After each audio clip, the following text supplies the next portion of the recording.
పన్నీర్ కోసం బయటికి వెళ్ళాల్సిన అవసరం లేదండి. ఇంట్లోనే 30 నిమిషాల్లో తయారు చేసుకోవచ్చు. వీడియోని ఎక్కడ స్కిప్ చేయకుండా పూర్తిగా చూసేయండి. ప్లీజ్ నా ఛానల్ని కనుక ఎవరైనా కొత్తగా చూస్తున్న వారుంటే సబ్స్క్రైబ్ చేసుకోండి. పక్కనే ఉన్న బెల్ ఐకాన్ని క్లిక్ చేయండి. హాయ్ అండి, నమస్తే. Welcome back to Satyaveni vlogs and kitchen.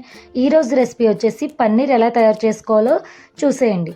ముందుగా 2 లీటర్ల పాలు తీసుకొని బాగా మరిగేంత వరకు స్టవ్ మీద పెట్టుకోవాలండి.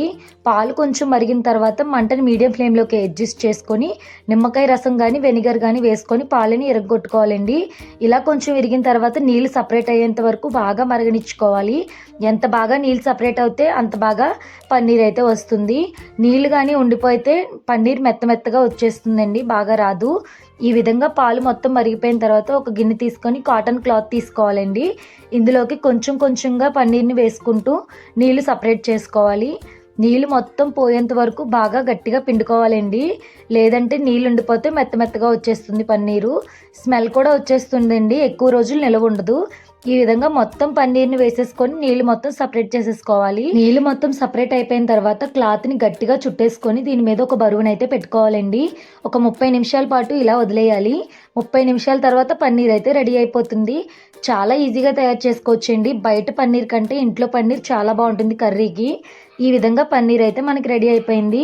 ఈ విధంగా ఉంటే కర్రీ చేసుకోవడానికి కొంచెం ఇబ్బందిగా ఉంటుంది కాబట్టి దీన్ని ఒక బాక్స్లోకి వేసుకొని మొత్తం సమానంగా చేసి ఒక గంట సేపు ఫ్రిడ్జ్లో అయితే పెట్టేశానండి. అప్పుడు ఒక షేప్లో అయితే మనకి పన్నీర్ అయితే వచ్చేసింది. ఈ విధంగా ఉండే పన్నీర్ని కర్రీ ప్రిపేర్ చేసుకోవడానికి చాలా ఈజీగా ఉంటుంది కాబట్టి చూసారు కదా ఎంత బాగా వచ్చిందో. అచ్చం బయట తీసుకున్న పన్నీర్ లాగే ఉంటుందండి. ఈ విధంగా చిన్న చిన్న పీసెస్ లాగా అయితే కట్ చేసేసుకున్నాను. పన్నీర్ టేస్ట్ అయితే చాలా బాగుందండి కర్రీ ప్రిపేర్ చేసుకుంటే. బయట తీసుకున్న పన్నీర్ కంటే ఇంట్లో చేసి తీసుకున్న పన్నీర్ అయితే చాలా బాగుంది. చూసారు కదా ఎంత బాగా వచ్చిందో. మీరు కూడా తప్పకుండా ఇంట్లో ట్రై చేసేయండి. ఎలా వచ్చేసిందో కామెంట్ చేసేయండి. నా ఛానల్ని కనుక ఎవరైనా కొత్తగా చూస్తున్నవారంటే ప్లీజ్ సబ్స్క్రైబ్ చేసుకోండి. పక్కనే ఉన్న బెల్ ఐకాన్ని క్లిక్ చేయండి. లైక్ చేయండి, షేర్ చేయండి. ఇలాంటి మరెన్నో వీడియోస్ మీతో షేర్ చేసుకుంటూ ఉంటాను.